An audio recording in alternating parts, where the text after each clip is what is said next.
मांगलिक दोष, काल सर्प दोष, शनि की साढ़े सती, शनि की ढैया, क्या यही है ज्योतिष की कहानी? सपने तो संजोए थे मन चाहे जीवन साथी के, लेकिन क्या ग्रह इजाजत देंगे? मंगल दोष को राहु ग्रह और शनि ग्रह किसी कीमत पर काट नहीं सकते हैं।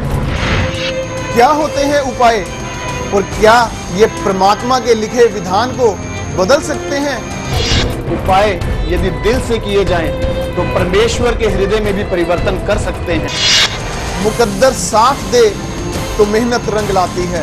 ज्योतिषाचार्य रमित मलिक जी द्वारा आपकी जन्म तिथि, जन्म समय और जन्म स्थान पर आधारित कुंडली पर बहुत ध्यान लगाकर की गई रिसर्च से एक ऐसी दिव्य भविष्यदर्शी कुंडली फल तैयार की जाती है जिसका नाम है जीवन सार अमृत कुंडली फल। उपाय बेहद आसान, करें जीवन का कल्याण। जय माता दी। दर्शकों, मैं पिया गुप्ता एक बार फिर से आप सभी के सामने हाजिर हूं, आपका अपना बेहद खास कार्यक्रम तारे ज़मीं के लेकर। दर्शकों, आप सभी जानते हैं कि ये कार्यक्रम बेहद पसंद किया जाता है लोगों में। आप सभी भी बहुत पसंद करते हैं इस कार्यक्रम को, सिर्फ और सिर्फ इसलिए क्योंकि इस कार्यक्रम के माध्यम से आप अपने जीवन के बारे में सब कुछ जान सकते हैं, ज्ञान प्राप्त कर सकते हैं। और जब हम परेशानियों के समाधान की बात करते हैं तो जहन में सिर्फ एक नाम होता है और वो नाम होता है ज्योतिषाचार्य रमित मलिक जी का। चलिए आज फिर से बिना देर किए सबसे पहले हम करेंगे आचार्य जी का स्वागत और आज फिर से इसी तरह बहुत सारी बातों के बारे में आप सभी को ज्ञान देंगे। लेकिन सबसे पहले करेंगे आचार्य जी का स्वागत। आचार्य जी, जय माता दी। जय माता दी। आचार्य जी, हर बार की तरह आज भी हम बात करेंगे राहु के श्रापित योग के बारे में, जैसा हम लगातार चर्चा करते आ रहे हैं। लेकिन उससे पहले कॉलर हमारे साथ लाइन पर हैं, इनसे बात करते हैं। प्रेम जी हैं दिल्ली से। जय माता दी। सर जी नमस्कार और जय माता की। जय माता दी। सर जी मुझे अपने बारे में पूछना है। क्या शुभ नाम है आपका? Prem. Prem. Date of birth? 3 मई 1950। टाइम बताइएगा। 8:45 AM जगराउं, डिस्ट्रिक्ट लुधियाना। जी, क्या जानना चाहती हैं? सर मेरे लाइफ में से टेंशन नहीं खत्म हो रही। जी, किस प्रकार की टेंशन है? क्या पारिवारिक जीवन की टेंशन ज्यादा है? हाँ जी, बच्चे का डिवोर्स हो गया, उसकी शादी के लिए आपसे पूछा था, मैंने उपाय तो कर दिए हैं जी, पर अभी तक कुछ भी नहीं हो रहा। डिवोर्स के बाद आपका फोन आया था? हाँ जी। और डिवोर्स हुए को कितना समय हो गया? दिसंबर 10। दिसंबर 2010 में? हाँ जी। ओके। अभी जो प्रेम जी आपकी जन्म पत्रिका मेरे सामने 3 मई 1950 का टाइम है, 8:45 सुबह का जी। जन्म पत्रिका के अंदर मिथुन लगन वृश्चिक राशि, शनि की साढ़े सती के प्रभाव में आप पैदा हुई जी। इस समय आपकी जन्म पत्रिका के अंदर फिर से शनि की साढ़े सती का प्रकोप चल रहा है अभी भी जी।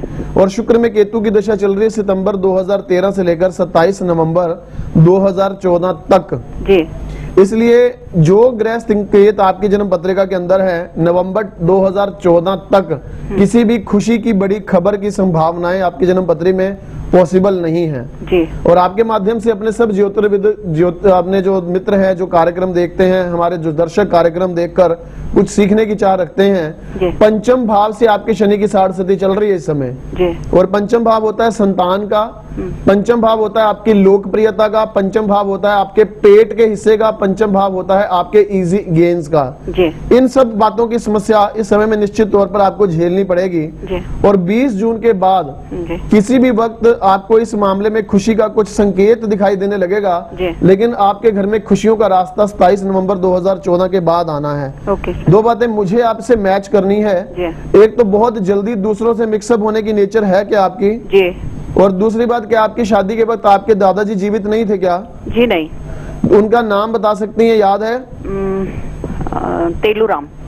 तेलूराम। हाँ जी। अभी शनि और मंगल आपकी जन्म पत्री में जो वक्री हैं, जो संकेत मैंने आपसे मैच किए, उसके पीछे की एक कहानी ये भी बयान होकर सामने आती है कि बहुत ज्यादा लोगों के दुख आपने नहीं सुनने हैं। जहाँ कहीं लोग आपको अपने दुख की बातें सुनाने लगे, कोशिश करें कि उस सोशल सर्कल से निकलें। और दूसरी बात एक और ध्यान रखना प्रेम जी, आपकी जन्म पत्रिका के जो शुक्र में केतु की दशा है, आपके घर में प्रयास ये करें कि शनि का एक कवच जरूर आप अपने घर में रखें, गोल्ड या गोल्ड प्लेटेड हो, उसकी पूजा धूप अर्चन जरूर होना चाहिए क्योंकि भाग्य का मालिक आपका शनि है और वो वक्री है जी। आपकी जन्म पत्रिका के मुताबिक। दूसरी बात ये ध्यान रखना कि उस बेटे के नाम से आपने 4 चीजें मिक्स करनी है, वो समझ लो क्या क्या। एक तो बेसन वाली जो खास तौर पर सेवैयां हलवाई की दुकान से मिल जाएंगी जी। उसके साथ थोड़ी दही जी। थोड़ा सा शहद जी। चुटकी भर आप हाँ जी। उसमें नमक, ये 4 चीजें आपने मिलाकर एक मिक्सचर तैयार कर लेना है। जी। जहाँ कहीं कौवे आते हैं हाँ जी। आप अपने बेटे के नाम से ये उपाय लगातार 9 दिन के लिए उसके लिए कर दें। जी। निश्चित तौर पर जाने कि इस ग्रह स्थिति का काफी हद तक लाभ आपके बेटे के लिए मिलने लगेगा। किस दिन से शुरू करूं गुरुजी? किसी भी दिन से 9 दिन लगातार करना है। Okay sir. और दूसरी बात, आपके जो शनि मंगल का प्रभाव इकट्ठा है, दादाजी का आपका कहा कि शादी के वक्त जीवित नहीं थे। हाँ जी। क्या बेटे की शादी के वक्त बेटे के दादाजी जीवित थे? जी नहीं। वो उनके दादाजी भी नहीं थे? नहीं सर, थे सॉरी। उनका क्या नाम? श्री ज्ञानचंद जी। श्री ज्ञानचंद जी। वो इस समय हैं? जी नहीं, 87 में डेथ हो गई। बेटे की शादी कब हुई थी आपके? 20 शादी के टाइम नहीं थे जी, मैं शादी के वक्त की बात ही कर रहा हूँ। सॉरी नहीं थे। नहीं थे। ज्ञानचंद जी उनका नाम था और तेलू राम जी आपके दादाजी के नाम था। हाँ जी। और आपके पति के दादाजी थे क्या उस समय? जी नहीं। मतलब तीनों के दादाजी नहीं? जी नहीं। तो ठीक है, उपाय लिखो। उसके लिए भी क्या करना, हाँ जी। आपने 5.25 मीटर सूती सफेद कपड़ा लेना है। हाँ जी। और उस पे आपने हाथ से हाँ जी। टांका करके जैसे सुई धागे से आपने स्वास्तिक का चिन्ह बना देना है किसी एक कॉर्नर पर। हाँ जी। फिर जाकर गणेश जी के आगे आपने ये वस्त्र चढ़ाकर आना है। किसी भी संडे को, शुक्ल पक्ष का संडे होना चाहिए। हाँ जी। बस ये उपाय एक बार कर दीजिए। परिवार के अंदर जो गायब खुशियां हैं निश्चित तौर पर आपके घर में दस्तक देने लगेंगी। बिल्कुल। तो चलिए यहाँ पे प्रेम जी उपाय आपके सामने है, जल्दी से उपायों को आपको करना है ताकि जीवन की सभी समस्याएं हल हो सकेगी। फिलहाल इसी के साथ आगे बढ़ेंगे, लेकिन दर्शकों आगे बढ़ने से पहले एक बार फिर से आप सभी को बताना चाहूंगी, अगर आप आचार्य जी से जुड़ना चाहते हैं, उनका मार्गदर्शन प्राप्त करना चाहते हैं तो इन नंबर्स पे कॉल कर सकते हैं। नंबर्स लगातार आपके सामने हैं। आगे बढ़ते हैं। आचार्य जी, जैसे कि हम सभी जानते हैं कि यहाँ पर इस कार्यक्रम के माध्यम से हम लगातार राहु के श्रापित योग के बारे में चर्चा कर रहे हैं। कभी हम हेल्थ इश्यू को लेकर बात करते हैं, कभी हम दादाजी को लेकर बात करते हैं, ददिहाल, ननिहाल, बहुत सारे ऐसे सिम्टम्स हैं जो हमने लोगों को बताए हैं। लेकिन एक सिम्टम ऐसा है जो मुझे आज तक समझ में नहीं आया, जैसे कि आप सरकारी इनकम के बारे में पूछते हैं। सरकारी इनकम के पीछे आचार्य जी राहु का क्या रोल है? राहु कहाँ पे कनेक्टेड है वहाँ पे? देखिए, राहु ग्रह जो जन्म पत्रिका के अंदर कहीं भी किसी भाव में बैठे, लेकिन उसकी नैसर्गिक तौर पर दुश्मनी जो है वो कभी भी सूर्य और चंद्रमा के साथ खत्म नहीं हो सकती है। जब राहु रूपी दानव का वध हुआ था तो उस समय सुदर्शन चक्रधारी विष्णु भगवान, जिन्हें हम सूर्य देवता कहते हैं, उन्होंने चंद्रमा की रोशनी में उस राहु ग्रह का वध किया था 2 हिस्सों में, जिसे हम राहु और केतु 2 नामों से जानते हैं। ये बात ध्यान रखें कि सूर्य ग्रह जो सरकारी नौकरी या सरकारी इनकम देता है, अगर कहीं ना कहीं यह संकेत आपसे पूछा जा रहा है कि आपके परिवार के अंदर कोई सरकारी इनकम तो नहीं रही या सरकार से कोई लाभ आपके यहाँ तो नहीं आता रहा, और उसमें भी विशेष तौर पर यह पूछा जाता है कि कोई 2 नंबर की कमाई जिसे हम कहते हैं, अर्थात जो पूरी तरह से नैतिक ना होकर कहीं ना कहीं अनैतिक तौर पर कोई कमाई, ऊपर से पैसे बनते हो और सरकारी इनकम से संबंधित वो पैसे बनते हो, तो उसको लेकर थोड़ा सा सचेत जरूर रहिएगा। ये आपकी जन्म पत्रिका के अंदर राहु के श्राप की दस्तक हो सकती है।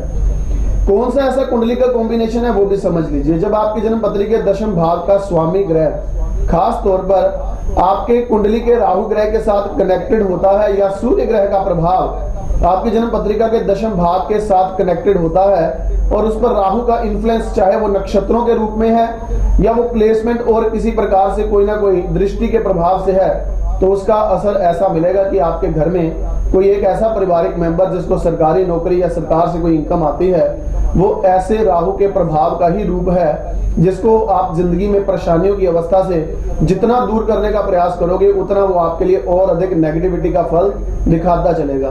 कुछ रेमेडीज है उसके लिए जो विशेष तौर पर आपको करनी चाहिए।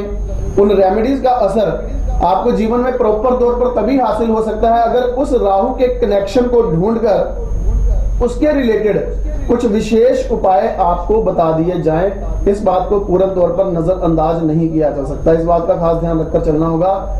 जीवन में आपके लिए कुछ रेमेडीज जो आपको बताऊंगा वो आपके राहु के श्राप के प्रभाव, आपके राहु का 10वें घर के साथ कनेक्शन, आपके सूर्य का 10th हाउस और राहु के साथ क्या संबंध है, इन बातों को पूरी तरह से समझने के बाद ही बताया जा सकता है। और जहां कहीं जरूरत पड़ती है वहां हम ये प्रयास करते हैं पूछने का कि कौन ऐसा रिलेटिव था, उसके साथ आपका रिश्ता क्या है, या उस रिश्तेदार का नाम अक्षर किस नाम अक्षर से शुरू होता है। ये आप इस जानकारी निश्चित तौर पर आपके राहु के श्राप से मुक्त करने में बहुत सहायक सिद्ध होती है। बिल्कुल आचार्य जी, जहां हम बात कर रहे हैं सरकारी इनकम को लेकर, एक छोटा सा सवाल आपसे जानना चाहूंगी। क्या हम ये कह सकते हैं कि अगर किसी जातक की कुंडली में राहु का श्रापित योग है तो वहां पर उसके घर में 2 नंबर की इनकम आने का भी स्कोप बनेगा? और वो 2 नंबर की इनकम का खाया हुआ अनाज ही निश्चित तौर पर जीवन में समस्या का कारण बन रहा होगा। ये जरूरी नहीं है कि उस कॉम्बिनेशन के कारण उनके घर में 2 नंबर की कमाई आएगी। वो फैक्टर मैच करना होता है कि उनको कैसा डिपार्टमेंट में सरकारी नौकरी थी जिसमें पैसे बन सकते थे या नहीं बन सकते थे। उन बातों की जानकारी लेकर ही आगे के उपायों का प्रभाव निश्चित तौर पर आपके लिए सुंदर लाभ दे सकेगा। बिल्कुल आचार्य जी, तो चलिए दर्शकों, सारी जानकारी आप सभी प्राप्त कर रहे हैं। यहाँ पे राहु के श्रापित योग के बारे में हम निरंतर चर्चा करते आ रहे हैं इसी के बारे में, ताकि आप सभी को ज्यादा से ज्यादा ज्ञान प्राप्त हो सके। और अगर आप आचार्य जी से जुड़ते हैं, आचार्य जी आपसे यही सिम्टम्स पूछते हैं, तो आपको पता होना चाहिए इन सभी बातों के पीछे क्या लॉजिक है, क्या रीजंस हैं, क्यों आपसे ये पूछा जा रहा है। और अगर आप आचार्य जी से जुड़ना चाहते हैं, अपने जीवन में आप खुशियों को प्राप्त करना चाहते हैं, सफलता हासिल करना चाहते हैं, तो इन नंबर्स पे जरूर कॉल कीजिएगा, क्योंकि आचार्य जी हमेशा बताते हैं कि प्रोग्राम के माध्यम से कॉल करने की बजाय अगर आप टेलीफोनिक अपॉइंटमेंट लेंगे तो वहां पर आपको पूरी बातें, सारी की सारी बातें विस्तार से बताई जाएंगी। साथ ही साथ आपको सीडी भी दी जाएगी, जो भी आपसे बातचीत हुई होगी उसके बाद आपको जो उपाय सुझाए जाएंगे उन उपायों को आप जल्दी से कर सकते हैं और जीवन में हर वो मुकाम हासिल कर सकते हैं जिसकी आपने कामना की होगी। फिलहाल दर्शकों, आप सभी जानते हैं कि जब भी हम बात कर रहे होते हैं इस कार्यक्रम के बारे में, तो हम बात करते हैं आपके जीवन के बारे में, यानी कि हम बात करते हैं जीवन सार अमृत कुंडली फल के बारे में। अगर आपने अभी तक इस किताब को नहीं बनवाया है, इस किताब के फायदों के बारे में तो आप जानते ही हैं, क्योंकि आचार्य जी हर एपिसोड में हमें बताते हैं, लेकिन अभी तक अगर आपने इस किताब को नहीं बनवाया है तो जल्दी से बनवाइएगा, क्योंकि इस किताब के अंदर ऐसे बहुत सारे उपाय हैं, ऐसे हर छोटे छोटे उपाय को आचार्य जी ने बिल्कुल सरल शब्दों में लिख रखा है जो हमारे जीवन के लिए हितकारी रहेंगे। तो अगर आप इस किताब को बनवाना चाहते हैं तो आज ही बनवा सकते हैं, नंबर्स आपके सामने हैं। आचार्य जी, इस किताब से रिलेटेड एक छोटा सा सवाल आपसे जानना चाहूंगी।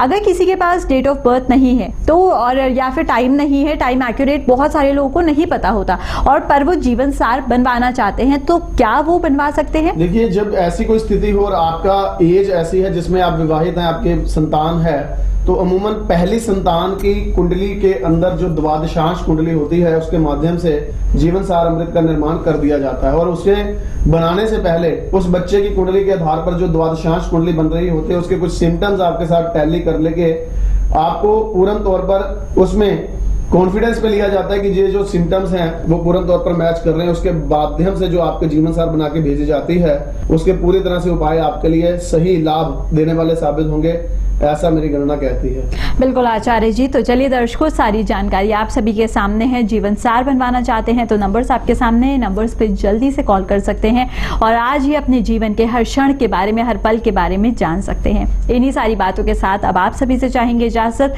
जाने से पहले आचार्य जी एक बार फिर से आपका बहुत बहुत शुक्रिया करना चाहूंगी। जय माता दी। जय माता दी।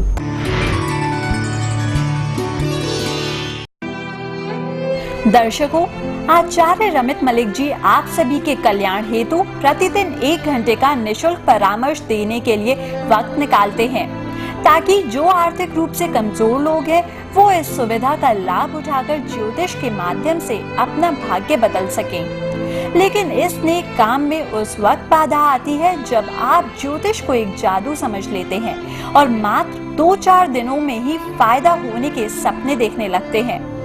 ध्यान रखें, ज्योतिष कोई जादू नहीं बल्कि एक गणना है। आचार्य जी द्वारा जो भी उपाय आप लोगों को सुझाए जाते हैं उसे धैर्य पूर्वक और पूरी श्रद्धा के साथ करें। भरोसा रखें, माता रानी की कृपा से आपकी हर समस्या का समाधान जरूर होगा। यदि आपको 2-4 दिनों के उपायों से कुछ शुभ संकेत या रत्ती भर भी फायदा महसूस होने लगे तो अपने दिल की आवाज को सुनकर आप किसी अच्छे ज्योतिर्विद से पूर्ण हल हेतु कुंडली का संपूर्ण विश्लेषण शीघ्र ही करवा लें। जय माता दी।